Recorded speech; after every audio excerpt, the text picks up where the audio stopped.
está nombrado ahí el diablo, ¿no? Por medio de la serpiente. Y vemos ahí en la palabra de Dios qué función hace, qué es lo que él hace, cuál es el objetivo del diablo, de la serpiente antigua, dice el Apocalipsis. Tanto en el primer libro de la Biblia aparece, como en el último libro de la Biblia, que es el Apocalipsis, aparece ahí el diablo. Y hay muchos nombres que se le dan: diablo, Satanás, el enemigo, el adversario, el calumniador, el padre de mentira, el príncipe de este mundo, dice la Escritura, porque él dice, a mí me fue dado. Y estuvimos viendo todo esto. Y a raíz de eso, hermanos, yo les narraba algo que pasó con Job. Job fue un siervo de Dios, ahí se cree que fue por los tiempos de Abraham, ahí más o menos, o un poquito antes, como por esos tiempos él estuvo viviendo, y era un siervo temeroso de Dios. Y vamos a empezar leyendo, bueno, vamos a ir viendo Job, pero antes de esto vamos a orar. Ahorita ya oramos por el hermano Absalón, ahora vamos a orar por la palabra. De nuevo se los digo, no es un rito, no es un ritual, no es como un hechizo de, si no oro entonces no sirve. No, lo hacemos siempre para dar gracias. Dice la palabra de Dios que demos gracias a Dios en todo. Que también pongamos primero a Dios en todo lo que vayamos a emprender. Y ahorita vamos a emprender un caminito hacia la exposición de la palabra de Dios. Vamos a orar. Padre, te damos gracias de nuevo por esta palabra que nos estás dando. Danos entendimiento, Señor. Danos pues de tu Espíritu Santo, que lo necesitamos, porque a veces o no sabemos o no tenemos la capacidad, mi Dios, de entender las cosas espirituales, porque se han de discernir espiritualmente. Danos de tu Espíritu Santo para que podamos comprender esto y sobre todo haya un fruto en nuestra vida, en el nombre de Jesús. Amén. Como les decía, ya ahora sí, digo, esta breve introducción, viene otro cachito de introducción. Vamos a ver al siervo Job. El siervo Job, uno de los más sufridos que hay ahí en la Biblia, que no sabe ni de que él ya no veía lo duro, sino lo tupido. Ya él agarraba y le llovía, pero le llovía sobre mojado, o sea, era una tras otra, una tras otra. Y vamos a leer ahí que dice Job en el capítulo 1, del 8 al 12. Antes de esto dice la Escritura que había un siervo pues muy temeroso de Dios, que era Job, y resulta que ahí con Dios, ahí en el cielo, hubo una junta. Dios y sus hijos, los ángeles, se reunieron, y dice, y entre los cuales ahí venía de colado el diablo, ¿no? Satanás. Venía de colado, y ya, yo no sé si terminó la junta, no sé, y Dios le dice, a ver, Satanás, ¿qué has hecho? ¿A qué te dedicas ahora, no? Pues estabas acá en el cielo, ya no estás, ¿ahora qué te dedicas? Dice, no, pues ando paseando ahí en la tierra, ando dándole vueltas a ver qué pasa.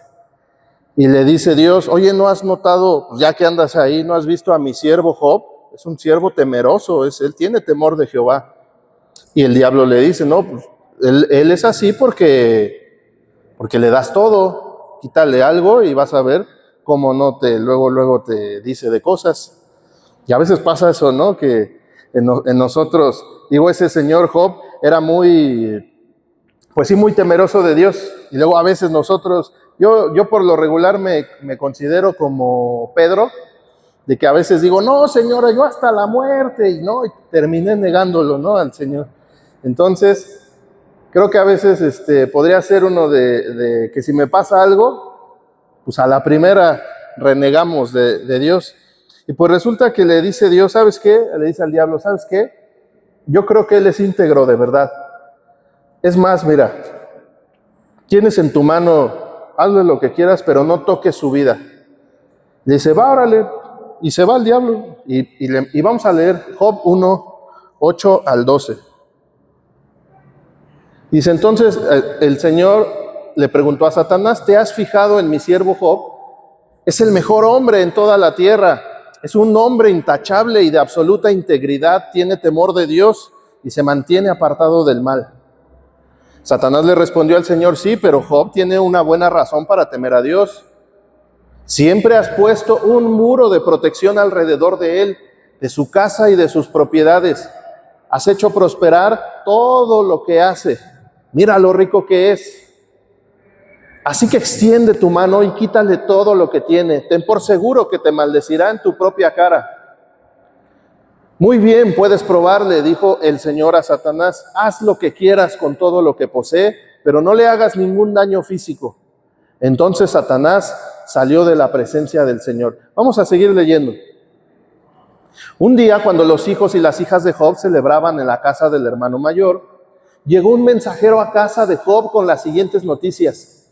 Sus bueyes estaban arando y los burros comiendo a su lado, cuando los sabeos, o sea, unos de la región de ahí, nos asaltaron, robaron todos los animales y mataron a los trabajadores. Yo soy el único que escapó para contárselo.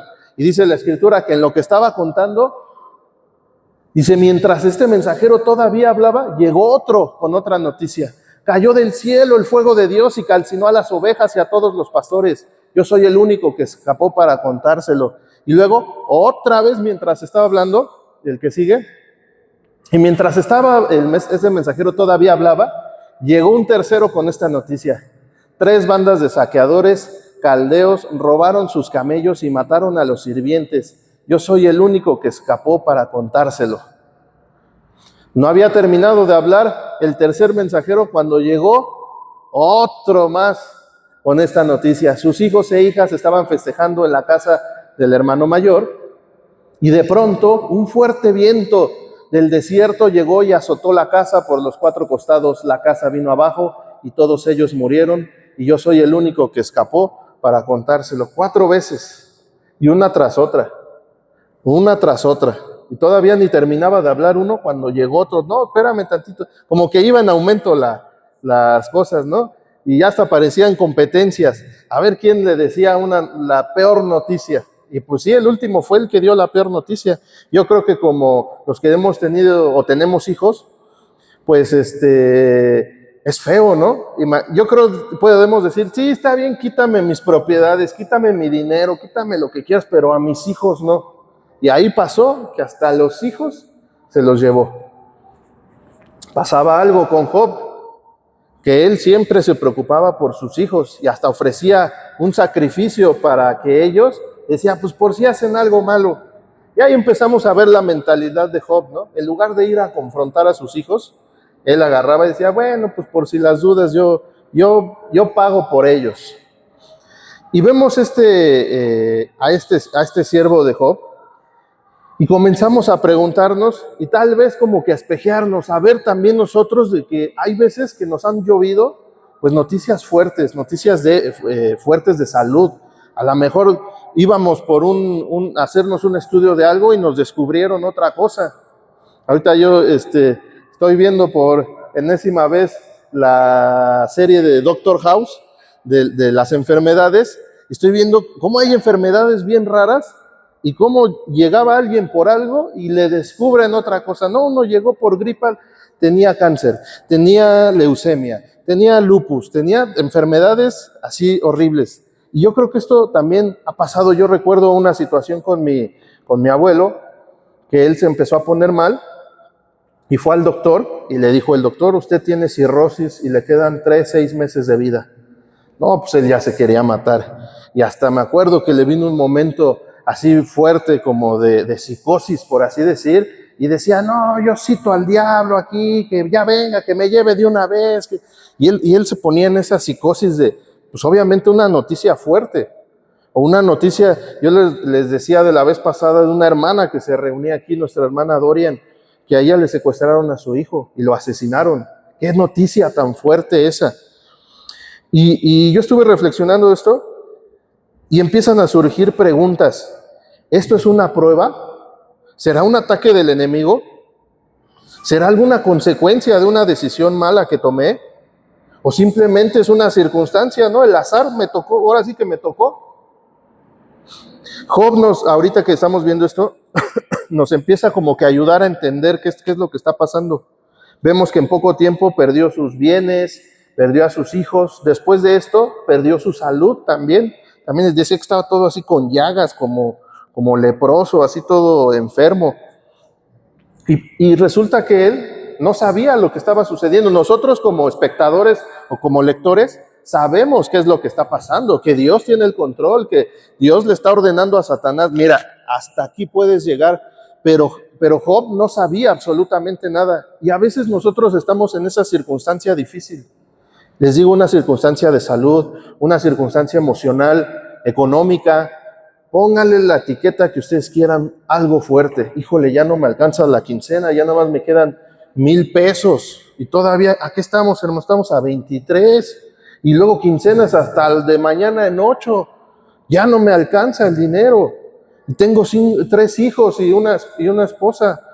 Y tengo gastos y tengo esto, ¿cómo le voy a hacer? No, pues voy a tener que pedir prestado. Y empiezan ahí a pensar, Dios, ¿será esto acaso una prueba? ¿Será acaso un ataque del enemigo? Porque antes yo estaba bien, estaba en plenitud económica, hasta podía dar, o a lo mejor en salud, híjole, ahorita ya no tengo fuerzas, ya me canso más rápido, ya es más difícil. Entonces, vemos cómo Job, igual que nosotros, se encontró en una circunstancia donde no sabía qué era lo que estaba pasando, solamente había sufrimiento. Sin embargo, nosotros, y yo creo que podemos aquí observar 3 cosas. Yo les decía estas preguntas. ¿Qué es lo que está pasando? ¿Será una prueba? ¿Será un ataque del enemigo? ¿O será una consecuencia de mis decisiones? ¿Qué es lo que estará pasando? ¿Qué es lo que estará pasando? Y aquí vamos a entrar con otra historia. Ya hay como 4,500, 5,000 años, no sé cuántos años pasaron, y aparece el apóstol Pablo. Vamos a leer 2 de Corintios 12:7. Algo le pasó similar a él. Aquí fue por otra causa, pero decía ahí, dice, aun cuando he recibido de Dios revelaciones tan maravillosas, así que para impedir que me volviera orgulloso, se me dio una espina en mi carne, un aguijón, un mensajero de Satanás para atormentarme e impedir que me volviera orgulloso. Algo le pasó ahí a Pablo, al apóstol Pablo. Ahí vemos en otros capítulos donde el apóstol Pablo, dice la escritura, bueno, él hablando como en tercera persona, decía, yo conozco a alguien que no sé, dice, si en espíritu o en cuerpo, pero fue al tercer cielo y vio cosas que nadie ha visto y escuchó cosas que nadie ha oído. Muchos dicen que fue él mismo. Entonces, y aquí lo dice que recibió revelaciones tan maravillosas. Entonces dice que él, para que no se enaltezca, y yo no he encontrado, aparte de Juan de Patmos, otra persona que haya recibido esas revelaciones tan maravillosas. No encontré otro en la Biblia. Y pues yo creo que sí puede llegar a jactarse, ¿no? Hemos visto ahí, si ustedes empiezan a leer las epístolas, van a ver la personalidad de Pablo. Pablo era así muy atrevido, con un carácter determinado, fuerte. Y a veces se le podía subir, ¿no? Yo creo que le dice a los corintios, si me voy a jactar de algo, mira, yo tengo de qué jactarme. Mira, fariseo de fariseos, de la tribu de Benjamín. Y empieza a nombrar y lo decía que también era ciudadano romano y un montón de cosas, ¿no? Entonces a lo mejor él, como pues recibió estas revelaciones y este gran ministerio de predicar a los gentiles, pues dice que se le dio un aguijón en su carne, un mensajero de Satanás para atormentarlo e impedir que se volviera orgulloso. Ese era el objetivo. Y ahorita vamos a ver y a comparar a estos 2 personajes, a Job y a Pablo. Y aquí es donde vamos a empezar a ver estas 3 dimensiones o estos 3 puntos de circunstancias reales, donde puede ser el adversario actuando o donde puede ser una consecuencia de nuestras decisiones, pero sobre todas estas cosas también va a venir la soberanía de Dios, donde puede ser una prueba. Aquí Pablo vemos que reconoce que hay oposición, pero también vamos a ver algo bien hermoso. Pues no se los voy a adelantar, ahorita lo vamos a ver. Perdón. Y como punto número 1, las consecuencias. Hay consecuencias que debemos asumir, hermanos. Hay cosas que cometemos errores nosotros en nuestra vida. Y la mayoría de las cosas malas que nos pasan son consecuencias de nuestras malas decisiones. ¿Quién nos manda a hacer ciertas cosas o a tomar ciertas decisiones? Nosotros mismos. Porque a veces Dios cuando nos dejamos llevar por su voluntad, es bien facilito, a veces, no siempre, pero a veces a veces es nuestra propia necedad. Yo platicaba ayer con alguien, creo, no me acuerdo quién era, encontré al hermano Moy, y estaba platicando con él, y le decía platicamos sobre personajes ahorita de la iglesia del TikTok, y unos están bien raros y todo eso. Entonces yo le decía a él que cuando me preguntaba él, ¿por qué la gente luego hace esto? ¿No? Hace lo que les llamaba de las supersticiones, o ahorita vemos que hay ya ciertas figuras o personajes en las redes sociales cristianos que se levantan como no los habíamos visto. Yo recuerdo que todavía hasta donde me tocó, los que eran líderes o pastores, a lo mucho se llamaban, ya no me diga pastor ni me diga hermano, dígame doctor. El doctor fulano de tal, el doctor fulano de tal. Pero ahorita con el tiempo ya salió ahora el apóstol fulano de tal. Y luego me encontré otro, ahora es el arcángel. Díganme, arcángel no sé quién. Y luego querubín. Soy el querubín, quién sabe, fulano de tal. Y ya está pero bien revuelto y bien tergiversado todo esto. Y yo le decía a él que a veces pasa que como Cristo no está formado, pues malinterpretamos la escritura y empezamos, ¿qué? Le digo, a malinterpretar y a tomar malas decisiones. Porque malinterpretamos la escritura. ¿Por qué? Porque cuando la leemos, la palabra de Dios, no la leemos espiritualmente, como dice la palabra, la leemos en nuestra carne. Y empezamos ahí a acomodar y a torcer la Biblia. Así como que a lo mejor no rompemos alguna ley de Dios, pero puedo doblarla tantito para que encaje a lo que yo quiero. Y era como yo les decía, yo fumaba antes, fumaba mucho. Y luego me decían, no, es que no fumes, porque mira, tu cuerpo es templo del Espíritu Santo y pues lo estás echando a perder. Y yo torcía la Biblia y les decía, pero dígame en la Biblia dónde dice que fumar es pecado. Y la verdad no dice, porque ni existían los cigarros en ese entonces. Pero es ahí donde empieza. Y en esas cositas así tan chiquitas y tan absurdas, hay otras más peligrosas. Y aquí es donde voy, hermanos. Todas las decisiones que tomamos, las consecuencias que existen, no las podemos disfrazar de un ataque espiritual.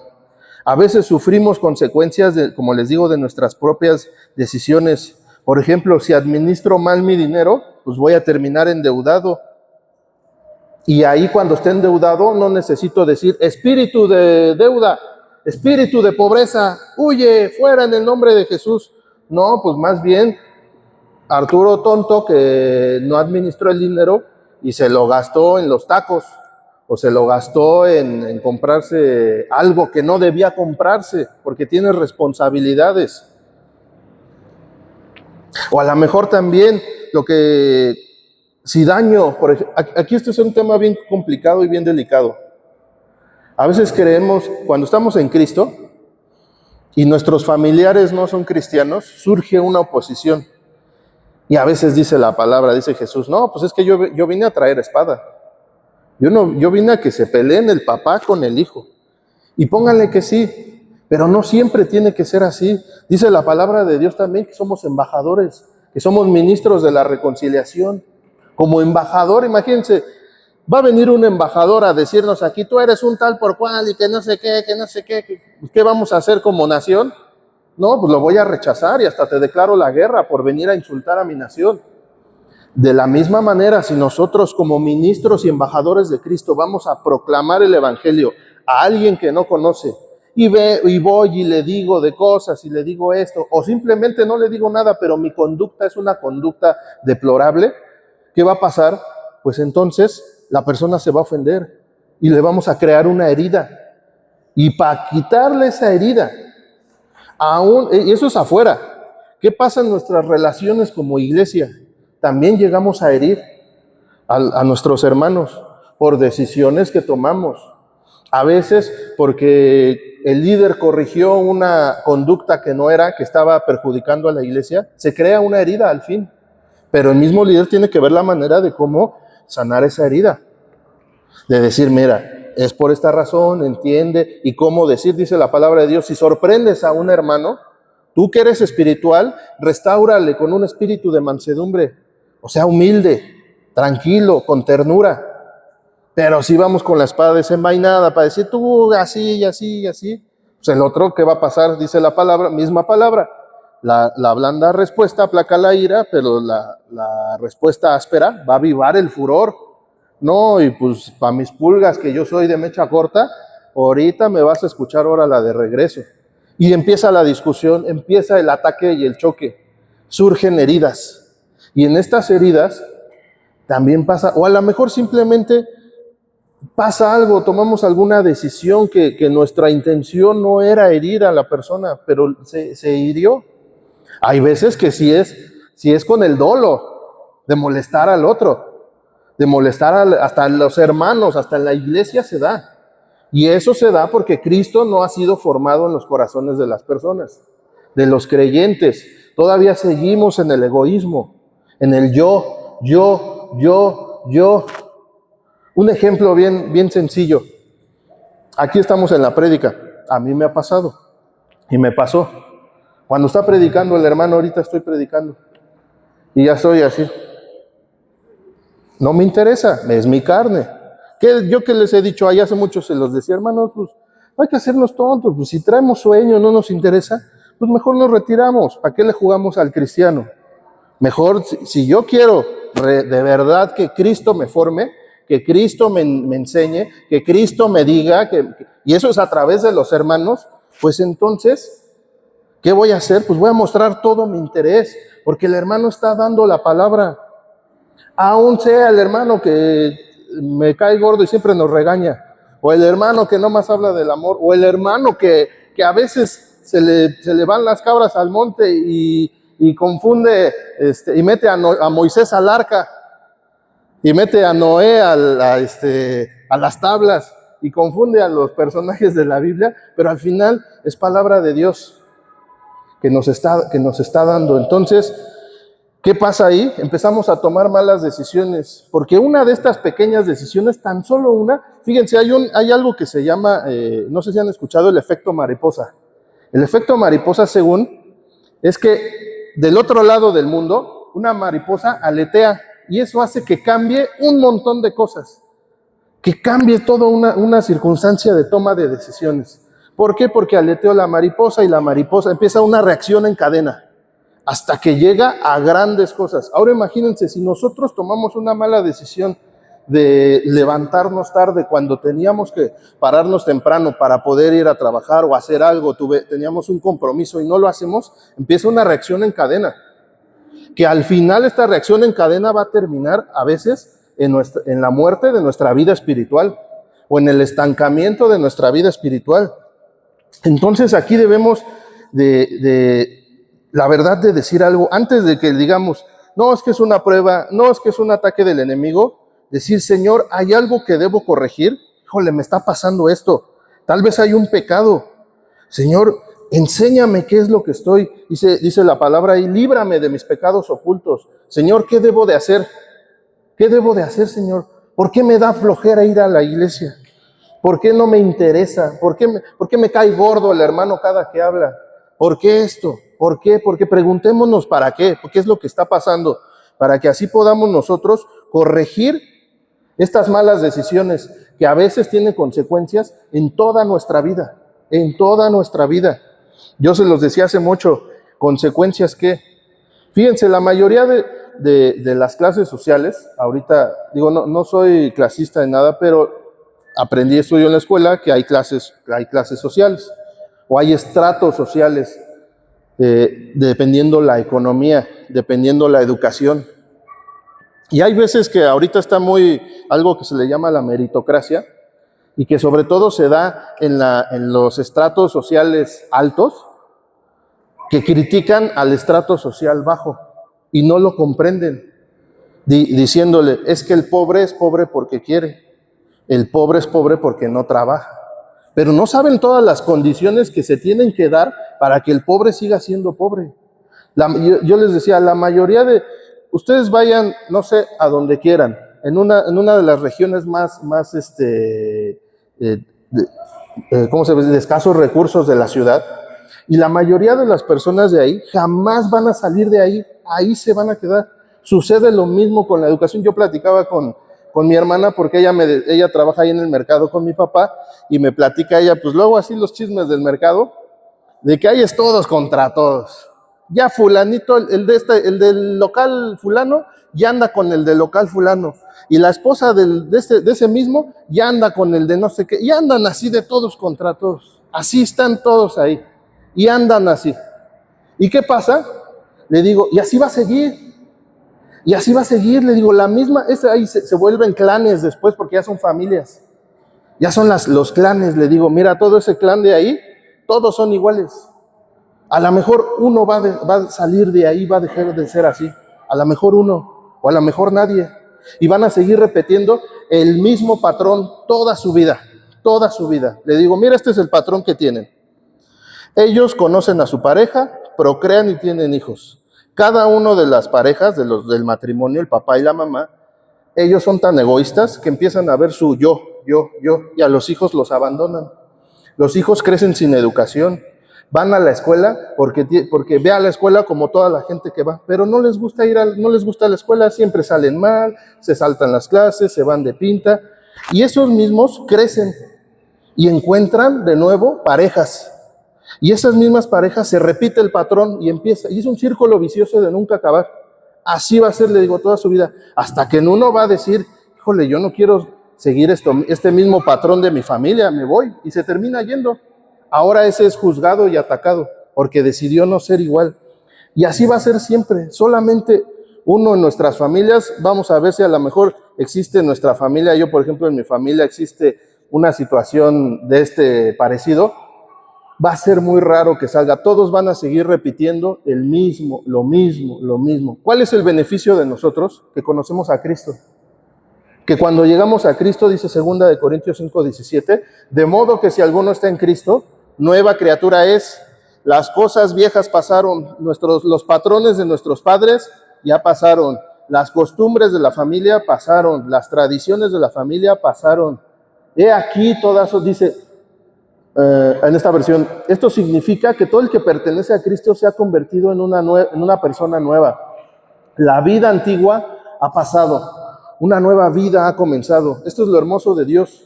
Nos da el chance de empezar desde cero, de volver a empezar, de hacer las cosas de manera diferente, no repetir los mismos patrones de nuestras familias que sigue durante años y años. Y cuando estamos ya en el problema de esas mismas consecuencias, pues le echamos la culpa al diablo, porque eso es lo que pasa. Siempre estamos buscando un chivo expiatorio para echarle la culpa a alguien de nuestras malas decisiones. Y aquí, ¿quién es el más inteligente? Pues el diablo, porque la Biblia lo pinta como que el malo. Y siempre busca, dice ahí Pedro, ¿no? Que anda como león rugiente. Ah, pues fue él. Luego el diablo ni hace nada, nomás está viendo o ni viendo. Dice ahorita en la chaviza, dice, ni te topo. Ni sé quién eres, ¿no? El diablo ni sabe quién es. Nosotros solitos nos ponemos el pie. Y este es el primer punto que debemos de ver, que hay veces que nos pasan cosas y no debemos de disfrazarlo de ataque espiritual, ni tampoco debemos disfrazarlo de que Dios me está probando, sino simplemente es consecuencia de mi negligencia. Y debo de ser maduro para asumir la responsabilidad. Segundo punto, ahora sí, entra el diablo.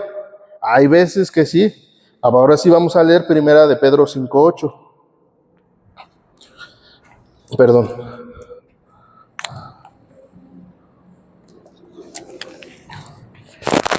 Estén alerta. Cuídense de su gran enemigo, el diablo, porque anda al acecho como un león rugiente buscando a quien devorar. Aquí creo que le hemos atribuido al diablo un poder que no tiene, un atributo que solamente es del Señor, y es la omnipresencia. La omnipresencia, Dios está en todos lados. Dice, ¿a dónde huiré de tu presencia? Si bajo hasta allá abajo, hasta el Seol, ahí estás tú. Hasta donde vaya arriba, ahí estás. No, me voy a esconder aquí en el Triángulo de las Bermudas, donde se pasa a otra dimensión. Ahí está el Señor. Él es omnipresente, está en todos lados. Veíamos la vez pasada que el Señor Jesús, cuando resucitó, se le apareció simultáneamente a muchos hermanos. Y a veces le estamos dando ese poder al diablo. Por eso les digo que no todo ataque es del diablo, somos nosotros. Le estamos dando un poder de omnipresencia. Le estamos dando un poder de omnisciencia. Es que él sabe, ¿no? Es que el dicho dice que el diablo sabe más por viejo que por diablo. No, el diablo ni tiene poder, ni sabe todo, ni está en todos lados. Pero sí va a haber veces que va a haber, porque lo vimos el jueves, dice que nuestra lucha no es contra sangre y carne, sino contra principados, potestades, gobernadores de las tinieblas, huestes espirituales de maldad. O sea, va a haber una entidad maligna. Y estas entidades malignas nos van a estar atacando. Nos van a estar atacando. Ahí que se resume el diablo, pues todas esas entidades, potestades y todo el rollo de gobernadores, de huestes, espíritus inmundos. Recordemos al endemoniado gadareno. ¿Cómo te llamas? Legión me llamo porque somos muchos. ¿Cuánto es una legión? Como 15,000 soldados. Pues tenía 15,000 demonios el fulano . Imagínense qué fuerte estaba ese demonio. Ahí sí nomás el Señor era el único que podía liberarlo.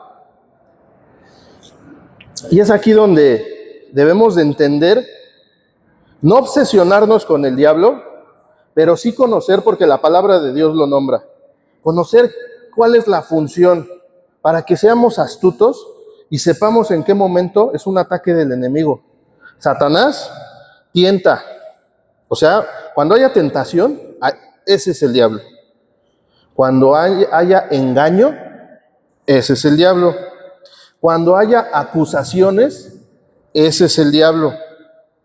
Cuando algo busque apartarnos de Dios, ese es el diablo. Solamente así van a saber cuándo es el Satanás. Les digo, híjole, se me acabó el dinero. No, ahí no es el diablo, ahí soy yo. Ese fui yo. Yo solito me hice el harakiri, me puse el pie y yo solito. No, que imagínense, a veces yo le decía a un hermano, esto lo escuché de un pastor, decía, regálate el no. Oye, ¿qué puedes tú? No puedo. ¿Por qué? Porque no quiero y porque no lo voy a hacer. Porque a veces, ¿qué pasa? Decimos sí a todo. Y les digo ahorita, ¿cuántos son ustedes? No sé, vamos a decir 60, 50. Imagínense que les diga sí a todos. No, pues no voy a poder, me voy a desgastar y voy a quedar con todos. Ahí dice el Señor, el que a dos amos sirve, con uno queda mal. Entonces, ¿qué pasa ahí? Ahí no fue el diablo. Ahí fui yo que no tuve el carácter de decir a esto sí y a esto no. Que estoy, perdón por lo que voy a decir, que estoy diabético, que estoy hipertenso, que estoy no fue el diablo, fuimos nosotros, porque nos gusta el pan. Y nos gusta, y yo lo digo, véanme, yo me acabo de ir, fui a comprar acá lo de los registros, y le digo, ¿cuánto la pesada? ¿Cuánto cuesta? Porque había una báscula grandota. Y me dice, no, pues vas a comprar, es gratis, súbete. Y me subo. No, hermano, 107 kilos peso. No, estaba yo, digo, pues por eso ronco, por eso no duermo, por eso estoy hipertenso. ¿Y por qué? Y la otra vez platicaba con el hermano y le decía mis achaques y él mismo me decía, pues por tragón. Y pues sí, me pasan las cosas por eso. Y ese no es el diablo, ese soy yo, que soy tragón, que no me pongo límites, que no tengo dominio propio. Y ahí para que me vayan conociendo mis debilidades, hermano. Mi debilidad es la comida. Y entonces ya sabemos que el diablo nos va a tentar. Si tenemos alguna tentación, o nos vemos tentados a hacer algo malo, o a caer de nuevo en la concupiscencia que ya en el vicio que ya estábamos, ese es el diablo. Si alguien viene y como que nos quiere engañar y nos quiere decir, no es la persona, es el diablo. Recuerden que no es lucha contra sangre y carne. Si alguien viene y nos acusa, o sea, nos señala, Porque luego esos que señalan se jactan de profetas, pero no, es el diablo. Y tampoco le vamos a decir al hermano, vete de mí, Satanás. No, vamos a orar y con mucha prudencia y respeto, decimos, está bien hermano, respeto su opinión, respeto su decisión, gracias por su interés, hasta ahí, y ya. Y nosotros ya nos ponemos a orar y ahí sí a reprender, no al hermano, al diablo. Y busca apartarnos de la confianza de Dios.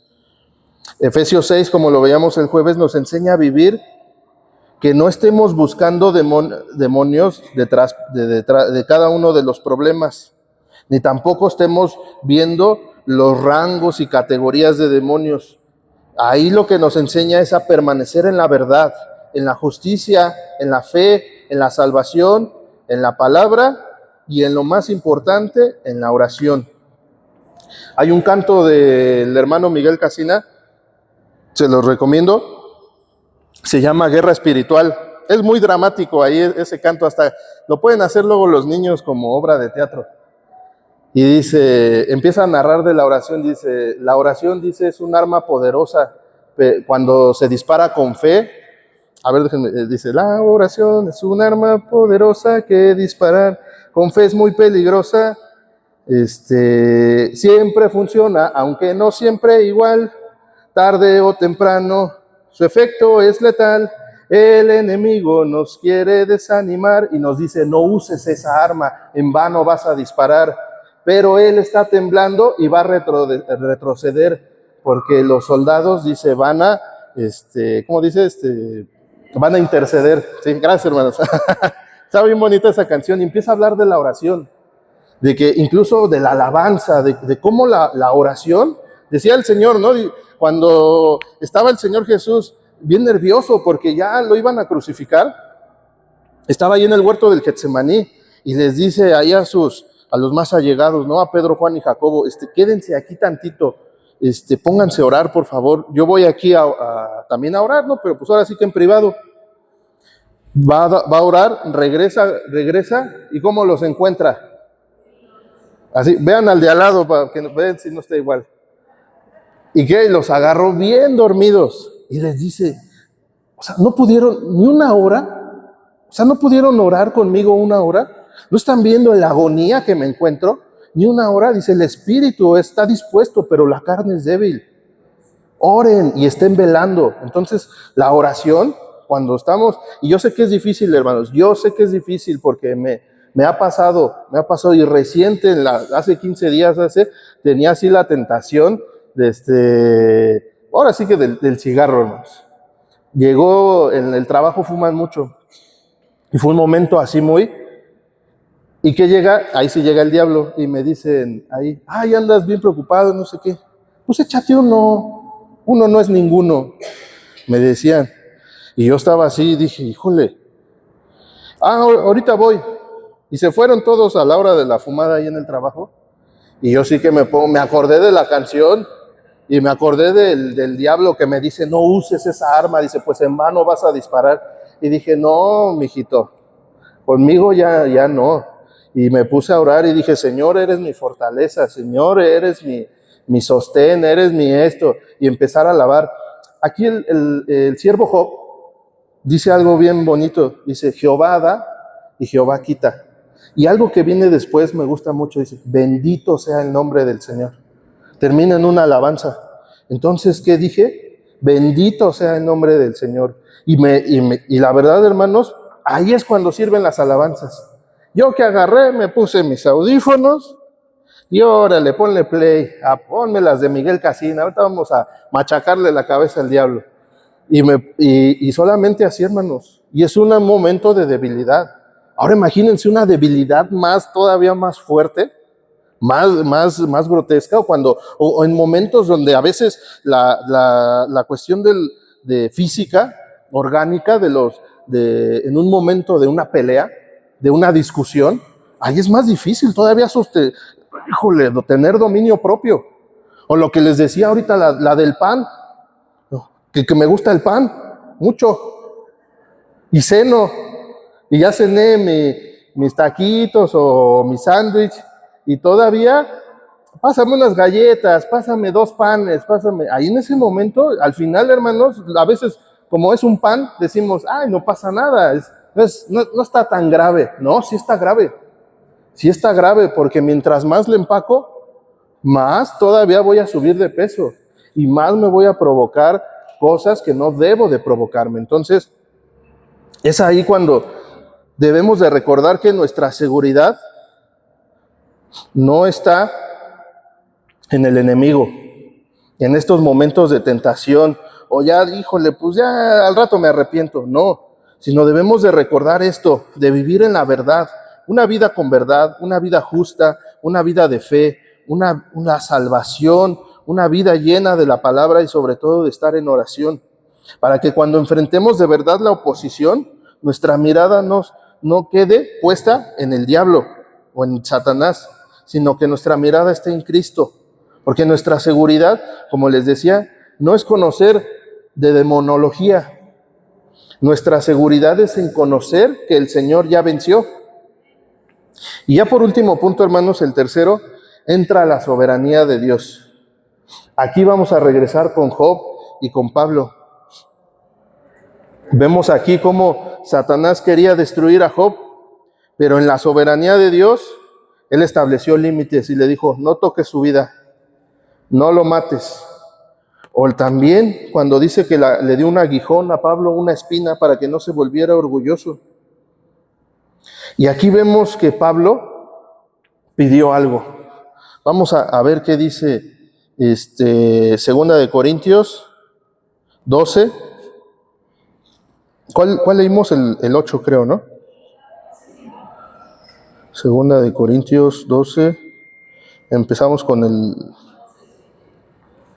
7. Dice, aun cuando he recibido de Dios revelaciones tan maravillosas, así que para impedir que me volviera orgulloso, se me dio una espina en mi carne, un mensajero de Satanás para atormentarme e impedir que me volviera orgulloso. El 8. En 3 ocasiones distintas le supliqué al Señor que me la quitara. Y aquí entra lo fuerte. Aquí entra lo fuerte.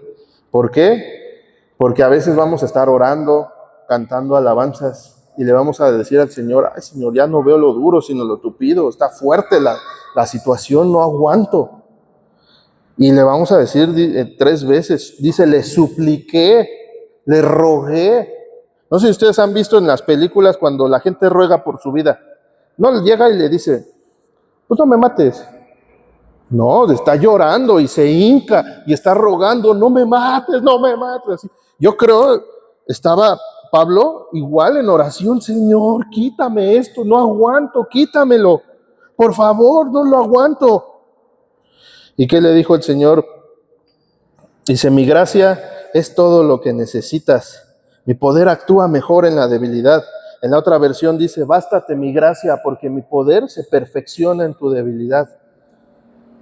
Y escuchaba a un hermano, creo que era de Charles Spurgeon, un predicador ya de hace 100 y tantos años, que cuando leyó esto no le entendía. Como que decía, ¿por qué bástate mi gracia? ¿Por qué esto? Dice que ya que iba camino a la iglesia y que ahí se acordó y como que le cayó el 20, que le atacó de risa. Le dio un ataque de risa cuando dijo, ya vi por qué el bástate mi gracia. Y decía él que comparaba esto como un pececito, imagínense los charales, los que nos comemos, ¿no? Así con salsita verde, pero vivo. Es un pescadito así chiquitito. Imagínense que ese es el mal, o es Pablo. Así un charalito, y cuando le dice Dios, bástate mi gracia, le dice, ¿quieres agua? Ahí está el océano Atlántico. O sea, ¿qué tan grande es el océano? ¿Quieres más? Ahí está. ¿No te es suficiente el océano Atlántico? Así, ¿no te es suficiente mi gracia? Y fue cuando ya dice que él dijo, no, esto es una ironía del Señor. Me está diciendo que es su gracia, que es la gracia de Dios. La gracia de Dios, y yo siempre hablo de esto, hermanos, es el porqué de que estemos aquí. La gracia de Dios es el porqué ustedes respiren, porqué vivan, porqué ese bebecito que está ahí, es un niño, nena, no me acuerdo, está vivo, cada uno de nosotros. Respiramos, ¿Por qué cada uno de nosotros podemos alabar a Dios, podemos estar conscientes, podemos estar de nuestras facultades mentales, estar bien y aún así estar conscientes de la grandeza de Dios? Aunque hayan pasado muchos años, es su gracia. Más grande la gracia, la salvación. ¿Qué más? ¿Quién podía pagar los pecados del ser humano? Mis pecados, mis errores, mis faltas, mi deuda tan grande, ¿quién la podía pagar? Yo no podía. ¿Cómo iba a hacerlo si desde el vientre dicen pecado fui concebido? ¿Cómo desde el principio yo iba a crecer según si tengo una tendencia a hacer lo malo? Veamos todos los niños siempre desde el principio, no lo hagas, y ahí ¿qué va el niño? A hacerlo. No corras, corre. No agarres, agarra. Es la tendencia que tenemos, es una desgracia lo que nos pasó al ser humano cuando Adán peca, pone en nosotros esta tendencia a hacer lo malo. Y desde el principio, desde que somos pequeños, empezamos a hacer lo malo. ¿Qué pasa cuando crecemos? Pues más mal todavía. Y como les digo, no son competencias, pero con el simple hecho de no conocer a Dios y rechazarlo, porque en algún momento tal vez alguien llegó y nos habló de Cristo y no quisimos. O nos invitaron a que aceptáramos a Cristo, o a que renunciáramos y muriéramos a nuestro yo, y aún conociendo de Cristo, y que dijimos, no, me gusta más echar cotorreo. O luego, veía yo ahí en las redes sociales, dice lo que es la procrastinación. La procrastinación es cuando uno deja, dice, ¿para qué hacerlo hoy si lo puedo hacer mañana? Y sale ahí un personaje, un señor indigente, y le dicen, vamos a cortarnos el pelo. Y dice, mañana, no, el lunes, no, es que ando agripado. Y no, ¿cuántas veces nos han dicho que Cristo debe ser formado? Dice, ya no vivo yo, sino que Cristo vive. Crucifica a tu viejo hombre, deja ya la vida, la vana manera de vivir, y decimos, no, mañana, el lunes, el sábado, ando agripado, no, te voy a contagiar. Y así estamos. Eso es pecado. Porque dice la Biblia que el que sabe hacer lo bueno y no lo hace, es pecado. Ya es pecado. ¿Y quiénes somos nosotros? ¿Dónde encontramos una sangre tan preciosa o tan valiosa para ofrecerla al Señor y decirle, mira, aquí está, Señor? Ninguna, solamente la de Jesús. Y dice el dicho, si quieres que algo salga bien, hazlo tú mismo. Entonces el Señor, Dios, dice que hubo un sentir en Cristo. Dice que no estimó el ser igual a Dios, sino que Él tomó forma de siervo, igual que nosotros. Y vino y fue obediente hasta la muerte. Y no cualquier muerte, la muerte de cruz, la muerte de en esos entonces. ¿Por qué nació Jesús en ese entonces? Porque ahorita ya le hacen los cancelan a los romanos. Ay, no, los derechos humanos. En ese momento no había derechos humanos y había una tortura horrible. Ahí vean esta película, siempre les digo, La Pasión de Cristo. Mejor película no hubo para retratar la crudeza de lo que vivió el Señor. Y muestra ahí lo que vivió, el desprecio, la humillación, todas las cosas. Él siendo un rabino que la gente lo honraba 7 días antes. ¡Ay, Hosana, el hijo de David! Y lo alababan. ¿Y qué pasó después el viernes? Ya estaban todos ahí pegándole con los ojos vendados. Profetiza, a ver quién te pegó. A ver, adivínale. Le escupían, le arrancaban las barbas. ¿Qué más le hacían al Señor? Lo injuriaban. A ver, no, que muy Dios, bájate de la cruz. No, oh rey, ahí todo ensangrentado con la corona de espinas. Oh rey, rey de los gusanos, era no sé qué. Y le empezaban a decir de cosas. Y todas esas cosas que nosotros tuvimos que haber pagado, la pagó el Señor. ¿Y qué nos dice el Señor? Con su grande amor, dice, porque de tal manera amó Dios al mundo que dio a su Hijo unigénito. Llega y nos dice, ten, hijo, te lo regalo. No, pero yo no me he portado bien. No te estoy preguntando si te portaste bien, te lo estoy regalando. O al otro, ay, es que sí me porto bien, por eso me lo está regalando. No, tampoco, mijo, porque ni te alcanza para pagarme. Te lo estoy regalando yo. Ten. Eso es la gracia, dar. Y la gracia no solamente se manifiesta en la salvación, la gracia se manifiesta también en el permanecer, en las pruebas. Pablo quería que Dios le quitara el problema, pero Dios decidió mostrarle que su gracia podía sostenerlo en el problema.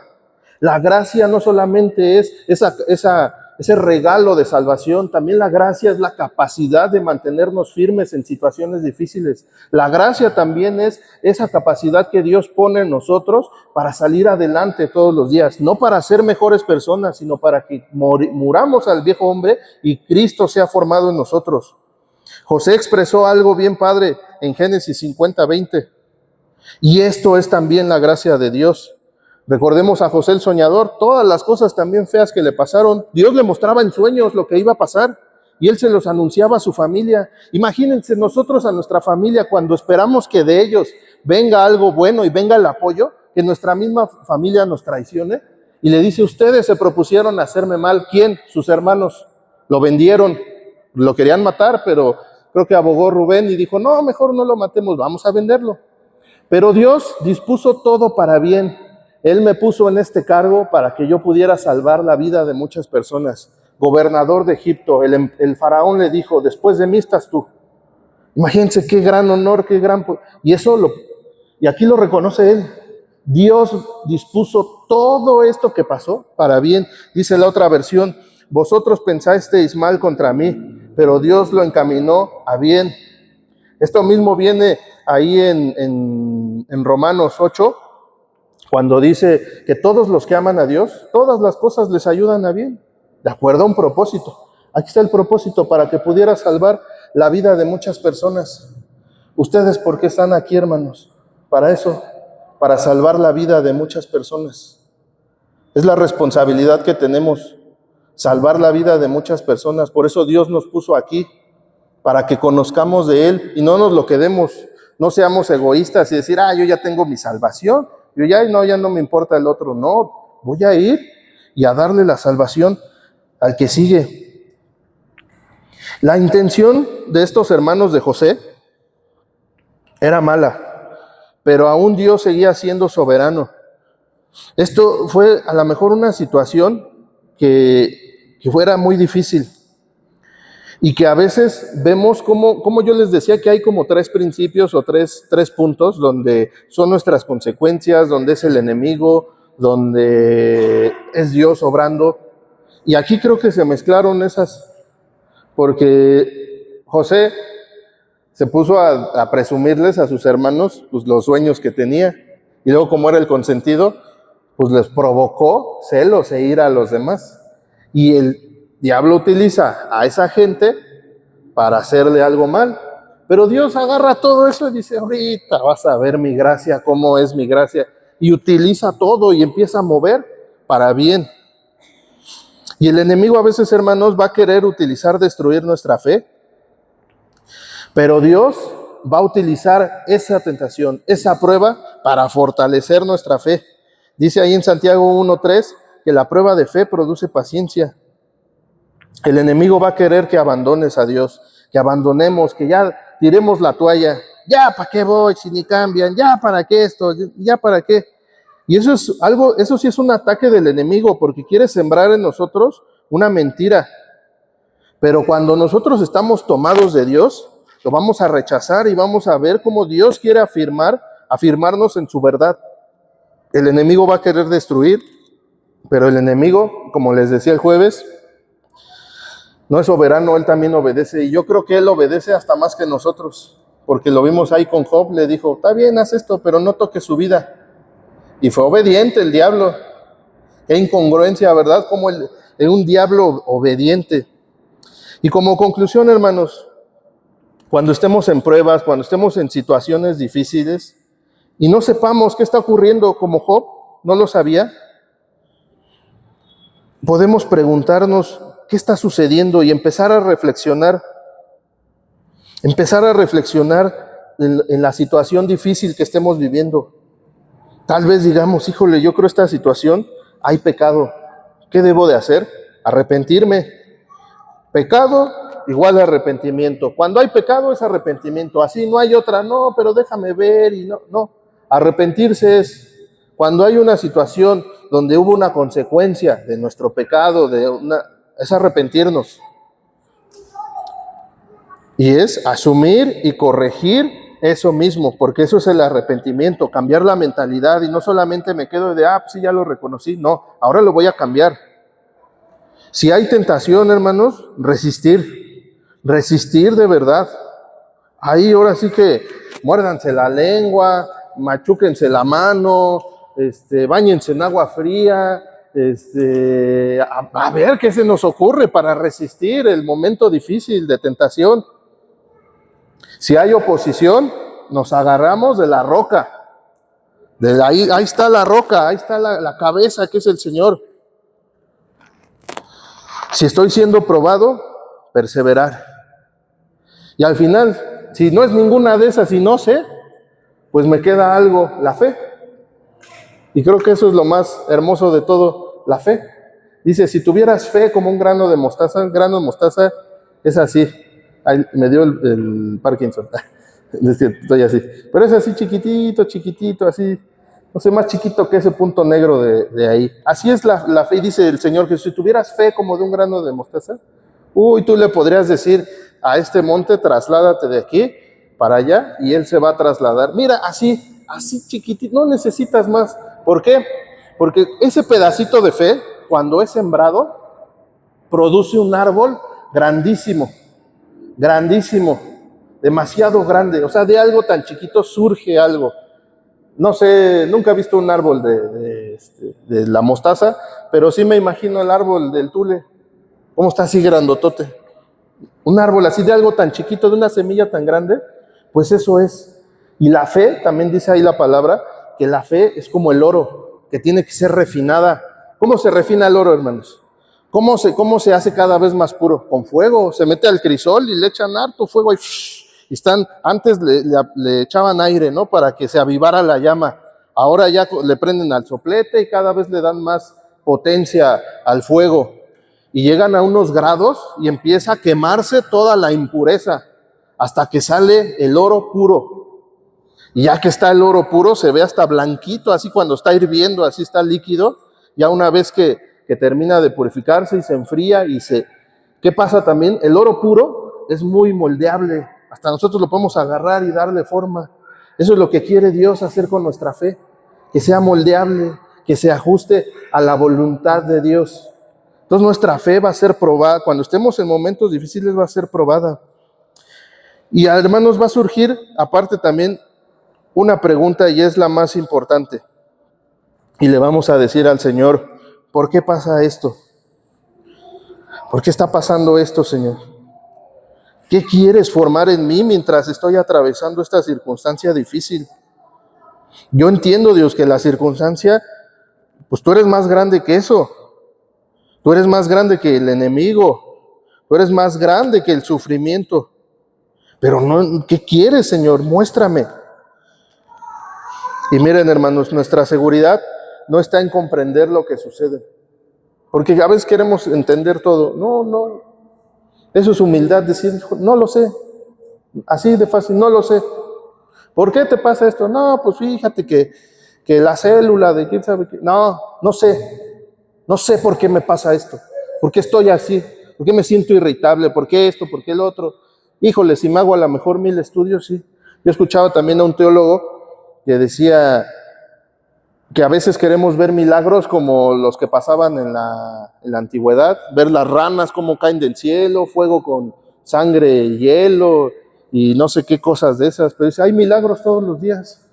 Dice, un milagro es que alguien que estaba en cáncer de pronto así se curó, quién sabe qué le pasó, cómo fue que sucedió, no lo sabemos. Yo lo vi con mi abuelo, le dijeron 6 meses de vida, duró 14 años. 14 años.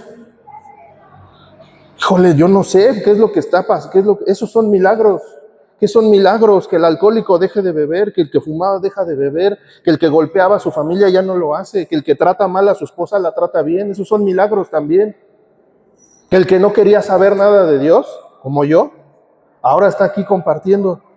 Esos son milagros, y son milagros de todos los días que el Señor está haciendo. Y no tenemos que entender por qué. Hace 5, ¿cuántos años? Hace 10 años, no me acuerdo cuántos años. Jamás me iba a imaginar estar aquí. Yo andaba, hablas de Dios, vamos a echarnos un tirito. Y órale, Dios no existe. Y te lo aseguro así, argumentos. No, que te invitamos a la iglesia, está bien. Y ahí iba yo a la iglesia, porque mi esposa sí iba y yo la acompañaba, porque una cosa le decía, una cosa es ser ateo y otra cosa es ser irresponsable. Yo iba y la acompañaba. Yo ya llegaba y con los hermanos. Y los hermanos, las hermanitas, me acuerdo, sé que estaban ahí orando y una con el pandero haciéndole así. No, él, lo reclamamos en el nombre de Jesús. No, yo bien entrado en el sueño. Y ya me despertaba y ya va a predicar fulano, otra vez dormir. ¿Y qué pasó? Pues la gracia de Dios, y eso es la gracia. Me podrían decir, no, tú negaste al Señor, no tienes perdón. La gracia de Dios, no te lo mereces, pero aquí está, órale. No, que yo fui y me metí con quién sabe cuántos y con cuántas.